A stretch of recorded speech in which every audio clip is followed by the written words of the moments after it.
अध्यक्ष जी, बहन जी ने अपना स्वतंत्र कैंडिडेट खड़ा करने की बात कह रही हैं, तो क्या चंदौली में क्या स्थिति रहेगी? चंदौली में बहुजन समाज पार्टी का बहुत मजबूत कैंडिडेट चुनाव लड़ेगा और हीरो की तरह आएगा। सपा भाजपा को जीरो बना के छोड़ेगा। क्या ये भी कहा जा रहा है कि बाहरी कैंडिडेट होने की बात कही जा रही है और ऐसा कैंडिडेट होगा कि जो डमी के रूप में आएगा? क्या इस बात को कैसा आप देखते हैं? देखिए, बहुजन समाज पार्टी बाहरी कैंडिडेट तो नहीं देगी। बाहरी कैंडिडेट तो मान लीजिए भाजपा के लोग देते हैं। बहुजन समाज पार्टी चंदौली लोकसभा क्षेत्र के अंदर का कैंडिडेट देगी। क्यों? चंदौली लोकसभा की जनता चाह रही है कि इस बार बहुजन समाज पार्टी के प्रत्याशी को जिताया जाए, क्योंकि सभी पार्टियों से जनता अब ऊब चुकी है। ये लोग पुराना फंडा, जब चुनाव आता है तो सपा भाजपा आपस में नूरा कुश्ती दिखाते हैं, हाँ, और जनता को भरमाते हैं। सपा नहीं चाहती है कि भारतीय जनता पार्टी चुनाव हारे। जिस दिन समाजवादी पार्टी को वोट देना जनता बंद कर देगी, भारतीय जनता पार्टी को दूरबीन से भी खोजने पे दिखाई नहीं देगी। तो इसलिए जनता मन बना चुकी है। अब सपा भाजपा से जनता उब चुकी है। अब बहन कुमारी मायावती जी के कार्यकाल को देखते हुए उनके शासन, प्रशासन, अनुशासन जो उन्होंने सरकार चलाया, उसको अब जनता याद कर रही है।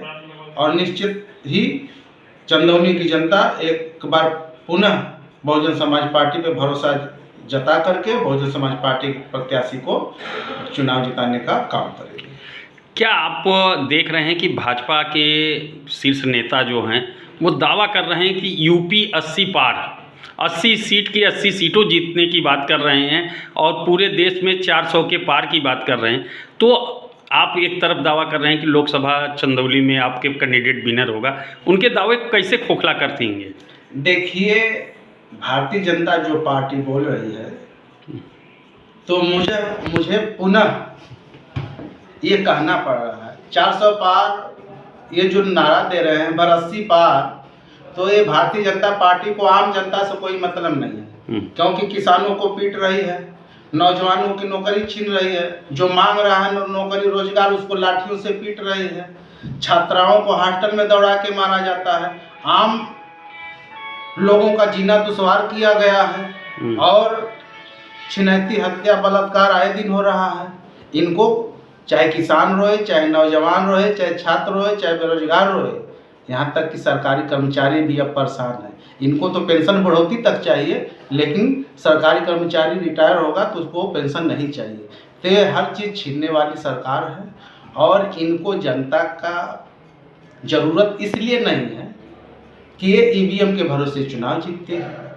और मैं कहता हूँ, कभी कभी आप भी एक बार सुने होंगे, भर दो बार भाजपा वाले भी कभी कभी बहसते हैं तो बोलती बंद हो जाती। मैं कहता हूँ कि लड़ाई जो तूने बेहतरीन जीती है, फरेब दे करके सियासी जमीन जीती है, यही वो बात सत्य है कि घनश्याम प्रधान दावे के साथ बोलता है कि चुनाव भाजपा नहीं ईवीएम मशीन जीतती है, ईवीएम मशीन जीतती है। तो इस बार भी तो ईवीएम रहेगा?